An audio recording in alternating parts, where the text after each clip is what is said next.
This YouTube channel does not promote any violent, harmful, or illegal activities. All content provided by this channel is meant for an educational purpose only.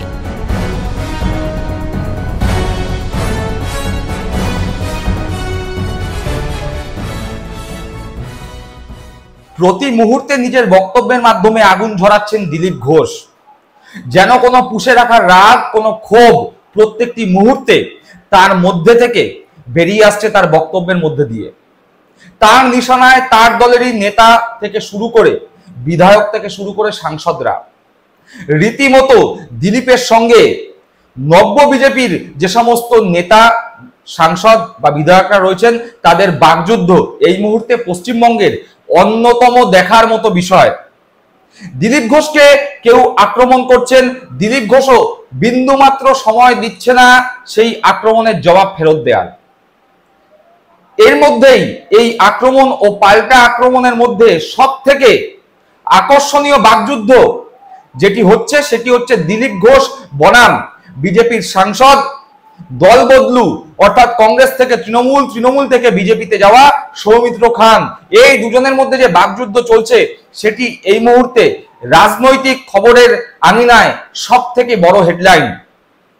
Soumitra খান সমস্ত সীমা ছাড়িয়ে গিয়ে দিলীপ ঘোষকে আক্রমণ করেছে। তিনি বলছেন, তিনি ভয়ঙ্কর অভিযোগ আনছেন দিলীপ ঘোষের বিরুদ্ধে। সৌমিত্র খান বলছেন দিলীপ ঘোষ বিয়ে করেছে ফেঁসে গিয়ে।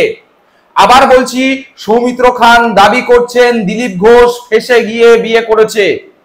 পাল্টা দিলীপ দিচ্ছেন, দিলীপ আবার পাল্টা ফেরত দিচ্ছেন, বলছেন এদের কোনো চরিত্র ঠিক নেই, এরা বারবার বিছানা চেঞ্জ করে। শুধু তাই নয়, দিলীপ ঘোষ রীতিমতো চিৎকার করে বলছেন কে সৌমিত্র, বাপকে, অর্থাৎ সৌমিত্রর বাপ নিয়েও প্রশ্ন তুলে দিচ্ছে দিলীপ ঘোষ। রীতিমতো এই দুজন নেতার বাকযুদ্ধ পশ্চিমবঙ্গের রাজ্য রাজনীতি সচেতন সকল মানুষের নজর কেড়ে নিয়েছে।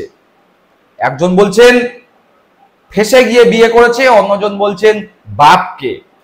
সে নিয়ে আজকে আমাদের প্রতিবেদন। আপনারা দেখছেন বঙ্গচক্ষু ইউটিউব চ্যানেল, আমি প্রতিবেদক সায়ন্তন চক্রবর্তী। যারা প্রথমবারের জন্য এই চ্যানেলে এসেছেন তাদের কাছে অনুরোধ, চ্যানেলটি সাবস্ক্রাইব করে পাশে থাকা বেল বাটনটি প্রেস করে দেবেন, যাতে যখন নতুন কোনো ভিডিও এই চ্যানেলে আসবে সরাসরি সেই নোটিফিকেশন পৌঁছে যাবে আপনাদের কাছে। চলুন আজকের এই অত্যন্ত আকর্ষণীয় এবং বিস্ফোরক এপিসোডে প্রবেশ করা যাক। যে কথা দিয়ে শুরু করেছিলাম, সৌমিত্র খান বিজেপির সাংসদ, বিষ্ণুপুর লোকসভা থেকে জয়ী হয়েছেন, 5000 ভোটের ব্যবধানে তিনি জয়ী হয়েছেন। বিজেপিতে নব্য বিজেপি, আদি বিজেপি নেতাদের সঙ্গে সৌমিত্র খানদের পার্থক্য হচ্ছে এটাই, আদি বিজেপি নেতারা যখন বিজেপি পশ্চিমবঙ্গে একদম চারা গাছ, সেই সময় দাঁড়িয়ে বিজেপির পতাকা নিয়ে বিভিন্ন প্রান্তে দিলীপ ঘোষ সহ যে সমস্ত আদি বিজেপি নেতারা বিজেপির সংগঠন ছড়াইয়ে দিয়েছিলেন, সেই সময় সৌমিত্র খানরা তৃণমূল কংগ্রেসের সাংসদ হয়ে তৃণমূলে বসেছিলেন, সমস্ত সুবিধা উপভোগ করছিলেন। সেই সৌমিত্র খানরাই পরবর্তী সময়ে বিজেপিতে যায় এবং বিজেপির হয়ে সাংসদ অবশ্যই নির্বাচিত হয়। সেই সৌমিত্র খান দিলীপ ঘোষকে আক্রমণ করে বলছেন যে দিলীপ ঘোষ, যিনি কিছুদিন আগে সদ্য বিবাহ করেছেন রিঙ্কু মজুমদারের সঙ্গে, সৌমিত্র খান বিস্ফোরক দাবি করছেন, ভয়ঙ্কর দাবি। তিনি বলছেন দিলীপ ঘোষ নাকি ফেঁসে গিয়ে বিয়ে করেছেন। ঠিক শুনছেন, সৌমিত্র খান দাবি করছেন দিলীপ ঘোষ ফেঁসে গিয়ে বিয়ে করেছেন। শুধু তাই নয়, সৌমিত্র খান আরো আগুন ঝরানো বক্তব্য রেখেছেন। তিনি শুভেন্দু অধিকারীর পক্ষ নিয়ে রীতিমতো দিলীপ ঘোষকে আক্রমণ করেছেন। শুধু সৌমিত্র খান একা নয়, সৌমিত্র খানের সঙ্গে দিলীপ ঘোষকে আক্রমণ করায় যোগ দিয়েছে আরো একজন দল বদলু, যিনি একবার তৃণমূল, তারপরে আবার বিজেপি, আবার তৃণমূল কংগ্রেসে এসে আবার বিজেপি, সেই অর্জুন সিং, ভাটপাড়ার এককালের বিধায়ক, এককালে ব্যারাকপুরে বিজেপি প্রতীকের সাংসদ হয়ে পরবর্তীকালে বিজেপির প্রতীকের সাংসদ থাকাকালীন তৃণমূল কংগ্রেসে ফেরত এসে তৃণমূল কংগ্রেসে টিকিট না পেয়ে পুনরায় বিজেপিতে গিয়েছিলেন, বিজেপির প্রতীকে পুনরায় লড়াই করে পার্থভৌমিক তৃণমূল কংগ্রেসের ক্যান্ডিডেট, তার কাছে পরাজিত হয়েছিলেন 2024-এর লোকসভা নির্বাচনে। সেই অর্জুন সিং ও দিলীপ ঘোষকে লাগাম ছাড়া আক্রমণ করেছেন। চলুন প্রথমে অর্জুন সিং এবং সৌমিত্র খান দুজনের জোড়া আক্রমণ যা দিলীপ ঘোষকে উদ্দেশ্য করে করেছেন, সেই আক্রমণ শুনে নেওয়া যাক। উনি এক্সপোজ হয়েছেন। এই ব্যাপারটা আমি বহুদিন ধরে দিল্লিকে বলেছিলাম। আমার যাকে যে বিজেপি যারা নেতৃত্বকে, আমাদের সিনিয়র নেতৃত্বকে বহুদিন বলেছিলাম যে এই লোকের উপরে আপনারা বিশ্বাস করছেন, যে লোকটা দিলীপ ঘোষের উপরে বিশ্বাস করছেন, এই দিলীপ ঘোষ সরাসরি মমতা ব্যানার্জির সঙ্গে যোগাযোগ রেখে ইনি চলেন। নালে একটা কথা বলুন, 21 সালে অত লোক খুন হলো, বাড়ি ছাড়া হলো, দিলীপ ঘোষকে কে মারি ছাড়া করেছে বা দিলীপ ঘোষের উপরে কে হামলা করে? এই যে বলছেন না বহিরাগত মদ্যপান বিছানা এইসব, এটা আপনার অভ্যাস আছে। আপনারা প্রকাশ করেনি, কোথাও ফেসে গেছেন তাই বিয়ে করেছেন, ফেসে গেছেন তাই বিয়ে করেছেন, ফেসে গেছেন তাই বিয়ে করেছেন। এসব আমাকে বলবেন না, একদম পরিষ্কার বলে বলছি। রাজনৈতিক দল পরিচয় ছাড়াও আপনাকে বলতাম না, কিন্তু অনেক বেশি আপনি কথা বলছেন। আপনি ফেসে গেছেন, আপনি আরো দু তিনজনের সঙ্গে ফেসে গেছেন, তাই এখানে বিয়ে করেছেন। এসব কথাগুলো আমাকে বলতে যাবেন না, ভদ্র থাকুন। অনেক কিছু আছে আপনার, দিল্লিতে কোথায় অ্যাসেট আছে আমরা জানি না। আমরা তো ব্যবসা করি কলার উঁচু করে, তৃণমূল কংগ্রেসের আমলের আগেও ব্যবসা করেছি। আমার অ্যাসেট দেখুন, আমার বাবা বিজনেস করে, আমার বাবা চাকরি করতো। তাহলে আমরা কেউ ওই উচ্ছিষ্ট খেতে নয়, আমরা থাকলে পার্টিটা চলে। আমরা কর্মীদেরকে দেখি, আমরা আপনার মতন ওই ভ্রান্ত ঘুরে বেড়াইনি। এইসব ধরনের কথা শুভেন্দু অধিকারী পরিবার সম্বন্ধে জানবেন। তার পেট্রোল পাম্প, তার বাবা 1972 সাল থেকে কাউন্সিলর ছিলেন, অধিকারী পরিবারের একটা বড় লিডার ছিলেন। তাকে নিয়ে আপনি উল্টাপাল্টা বলছেন। আমরা মেনে নেবো নাকি সবসময়? দল হলো আমাদের নিজস্ব সমাজের, আমাদের পরিচয় আছে। শুভেন্দু অধিকারী সৌমিত্রের দিকে আঙুল ছোড়ার আগে নিজের দিকে 4টে আঙুল ছুড়বেন। কোথায় আপনি মশাই? আপনি শিক্ষক পার্থ চ্যাটার্জির যে প্রসন্ন যে ধরা পড়েছিল, তার ঘরে কি করে আপনার ফাইলটা গেল? তার ঘর কই? সৌমিত্র খানকে নিয়ে এত মহিলা কেস করেছে, সৌমিত্র খানকে এতগুলো কেস, অভিষেক বন্দ্যোপাধ্যায় গত সপ্তাহে হাইকোর্টে কেস করেছে। কই সৌমিত্র খানের বিরুদ্ধে তো কেস কমছে না, আপনাকে তো দেখি না কোথাও। কেন দেখি না? এইসব কথাগুলো বলবেন না। অনেক কিছু মন আছে, কে কোথায় টাকা দুর্নীতি। আপনি সব মানুষ, আমরা ব্যবসা করি কলার উঁচু করে। আপনার যে অ্যাসেট আছে, একবার এমপি কেউ এত অ্যাসেট কামাতে পারেনি। তাহলে ভদ্রতা মতো রাখুন।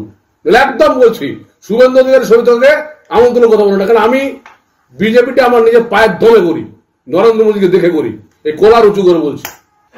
আমি তো এমপি ছিলাম 2014 থেকে 2019, তার আগে এমএলএ ছিলাম, পঞ্চায়েত মেম্বার ছিলাম। আমি যেখানে থাকি দল সেখানে সেইভাবে চলে। আর দলকে নরেন্দ্র মোদীকে দেখে এসেছি, অমিত শাহকে দেখে এসেছি। আমি অমিত শাহজির সাথে রাজনীতি করে কথাবার্তা বলে এসেছি। আমি কোনো মন্ত্রী হওয়ার জন্য আসিনি। আর মন্ত্রী তো ছিনিয়ে নেবো যেদিন পারবো। শুনলাম সৌমিত্র খান এবং অর্জুন সিং দিলীপ ঘোষকে ঠিক কি ভাষায় আক্রমণ করেছেন, তাদের বক্তব্য কি। রীতিমতো স্পষ্ট দুজনের বক্তব্যের মাধ্যমে যে তারা এই মুহূর্তে প্রকৃতপক্ষে শুভেন্দু অধিকারীর পক্ষ নিয়ে কথা বলছেন এবং তারা যে শুভেন্দুর হয়ে দিলীপের দিকে তীর ডাকছেন। শুভেন্দু যতই মুখে বলুন যে দিলীপ ঘোষ সম্পর্কে তিনি একটি বাক্যও খরচা করবেন না, এই বিষয়ে তিনি মন্তব্য করবেন না, কিন্তু তার হয়ে এই সৌমিত্র খান থেকে অর্জুন সিংরা দিলীপকে প্রতি মুহূর্তে আক্রমণে বিদ্ধ করেছেন। ডাকাবুকো নেতা দিলীপ ঘোষ, বিরোধী হোক বা নিজের দল, তিনি কাউকে রেয়াত করছেন না।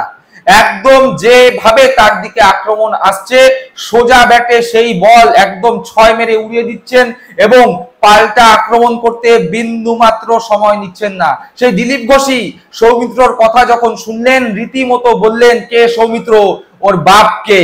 সৌমিত্রর পিতৃ পরিচয় নিয়ে আক্রমণ করে দিয়েছে দিলীপ ঘোষ। রীতিমতো অর্জুন সিংদের বলেছেন কালীঘাটের উচ্ছিষ্ট ভোগী, অর্থাৎ কালীঘাটে মমতা বন্দ্যোপাধ্যায়ের বাড়িতে গিয়ে যারা উচ্ছিষ্ট খেয়ে নিজেদের রাজনৈতিক জীবন তৈরি করেছে, তাদের কাছ থেকে তিনি এই ধরনের আক্রমণ শুনবেন না। পাল্টা আক্রমণের পথ বেছে নিয়েছেন দিলীপ ঘোষ। দিলীপ ঘোষ ঠিক কি বললেন সেই দিকে একবার নজর রাখবো।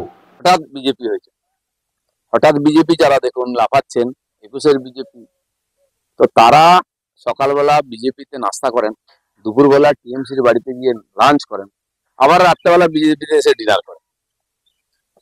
দিলীপ ঘোষের দিকে কেউ বলতে পারবে এই কথা?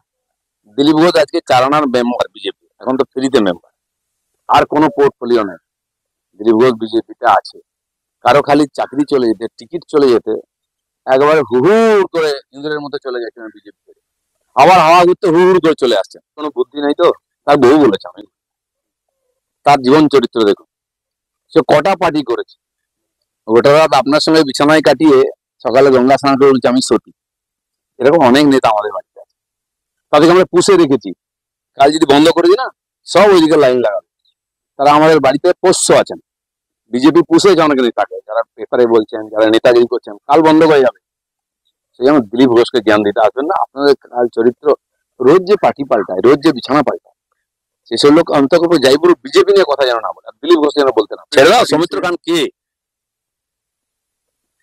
ভিক্ষা করে খাওয়া পার্টি, এঁঠো খেয়ে জীবনযাপন করেছে, সে এবার নেতা, তার কথায় গুরুত্ব দেয়। পরশুদিন সে শুভেন্দু অধিকারীকে গালাগালি দিচ্ছে। তারপরের দিন সুকান্ত মজুমদারকে গালাগালি, বাপকে জিজ্ঞেস করুন তার, বাপকে জিজ্ঞেস করুন তার, বাপকে জিজ্ঞেস করুন তার। শুনলাম দিলীপ ঘোষের বক্তব্য, স্পষ্টতই একদম রণংদেহী মূর্তিতে দিলীপ ঘোষ।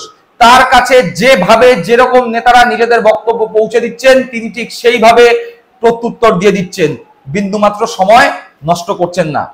এই দিলীপ ঘোষ বারবার বলছে যে পুরনো বিজেপি যারা, তারা নব্য বিজেপিদের ভিড়ে হারিয়ে গিয়েছে, ঘরে বসে গিয়েছে। পুরনো বিজেপিরা নিজেদের রক্ত ঘাম এক করে বিজেপিকে নিজের পায়ে পশ্চিমবঙ্গে দাঁড় করিয়েছে। বরং এখন নব্য বিজেপিরা যারা এসছে তারা আসলে কেউ বিজেপি নয়, তার কারণ তারা বিজেপির মেম্বারটুকু পর্যন্ত নয়।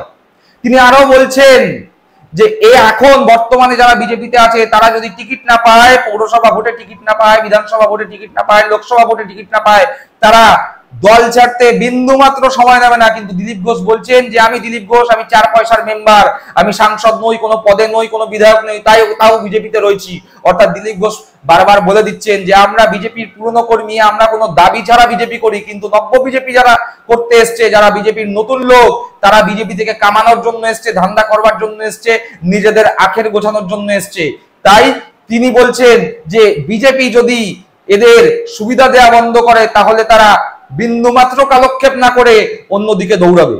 এবার দেখার বিজেপি নেতৃত্বের সঙ্গে দিলীপ ঘোষের এই বাকযুদ্ধ আর কতদিন চলে, নাকি বিজেপির উচ্চ নেতৃত্বের হস্তক্ষেপের মাধ্যমে একদল চুপ হবে, অন্য দলের বিজেপি থেকে বিতাড়ন হবে। সেই দিকে নজর রাখুন আপনারা, নজর রাখছি আমরাও।